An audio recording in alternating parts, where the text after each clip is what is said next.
Still sticking to your Sony E10 kit lens, and if you love vlogging, you're probably out there stretching your arms to impossible length just to fit inside the frame, right? But what if I told you you can actually get those wide angle shots without spending hundreds? And guess what? You also get a Macrolens in the same deal, and all of this for just $50. While scrolling endlessly on the internet, I found this little lens that attaches directly to your kit lens and makes it wider. So I went ahead, bought it to see if it actually works. Today we are talking about the Neewer 2-in-1 wide micro lens combo. Is this just a gimmick or a legit budget-friendly upgrade? Let's find out. We have a similar offering by Ulanzi, but the almighty internet said this is the better one. If we are talking about the build of this lens, it's all metal. It comes with this lens cap on the front and the back, and you also get a bigger thread of 52mm on front. And they also give you this small bag. The weight of the lens is only 73 grams, and installing it's pretty simple. You screw it on the top of your kit lens using the 40.5mm thread on the back side. The only thing I recommend to do this while your lens is off, so you don't mess up those autofocus motors. Now let's talk about the main feature, the wide angle. If I do wide angle here, you'll see a lot of mess, so let's move outside. First, I'll start comparing it with the standard view of the Sony kit lens. We are shooting on the same ZV-E10, and right now our camera is shooting at 16mm with f3.5. This is the widest view you can get on this lens. And also our camera is set up on a tripod for the first comparison. And from here it's the same tripod, same camera, same distance and same old me, but we have the newer ultra wide lens. That was really hard to remember.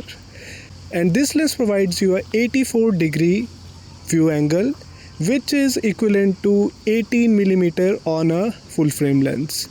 And for the better comparison, I will put the frame side by side.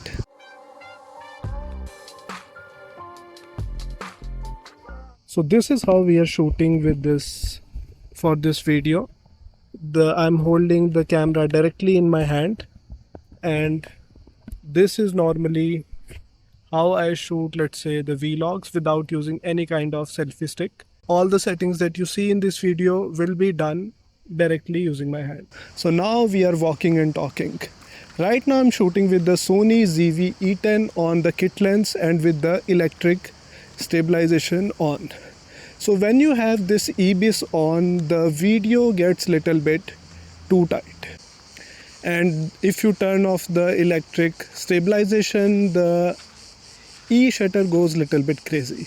So far what I do is, like, I shoot the videos with the stabilization off and do the post-processing of the video, the stabilization in gyroflow.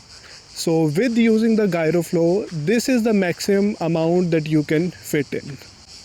But with this ultra wide extension, you get the same view with the stabilization on, which is actually pretty great, because now at least my face fits little bit better with the stabilization on.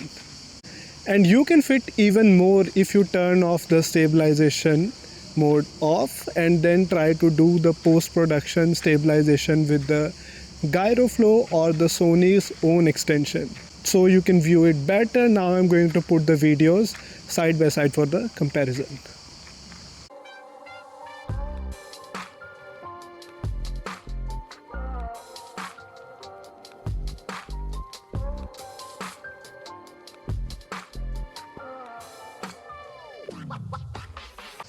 But this was the case if you are interested in shooting videos with this lens. For the photos, let's move back to the studio. In terms of photos, the results are not bad, just a slight reduction in the sharpness. If you zoom in, you'll see the center is the sharpest, and if you go towards the corner, it gets little bit softer compared to the kit lens. And there is also a little bit of more warping that can be easily removed in the Lightroom as it follows the same correction of the kit lens. So if you're looking for the corner to corner sharpness, this lens might not be it, especially for the photographs. Other than that, there is no added chromatic aberrations to the Sony kit lens default performance. In photography, you also get an option to use it as a 10x Macrolens. To use the macro, you unscrew the half part of it in the counterclockwise and you are ready to go. So one more thing, like you have to get really close to the subject. In this case, just to take this macro shot, I am, let's say, almost at the 2 cm from the flower, with the focus distance of 3 to 5 centimeters, and some of the results are pretty good. The one thing I found little strange about this focus was the focus plane of this macro lens is not always focusing on the right spot in the autofocus mode. So it's better to use this in the manual focus, and then to focus plane is kind of small, but the results are pretty good. You have a good sharpness in the focus area, and after that a really soft bokeh. This is normally how close you can get to the subject using a kit lens at 16mm and zooming it at 50mm, and this is the closest with the macro lens. I won't compare it to a specialized macro lens, but for someone who doesn't own a specific macro lens, this is actually pretty significant. And if you are feeling little creative, you can also take some cool close-up shots for the cinematic flair.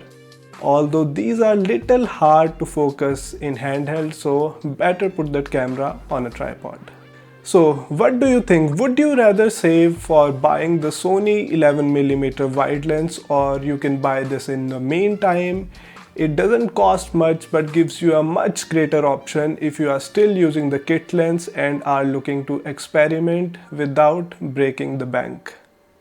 Let me know if you found this video useful, and for more budget content finds and gear, don't forget to hit the like and subscribe, and I'll see you in the next one.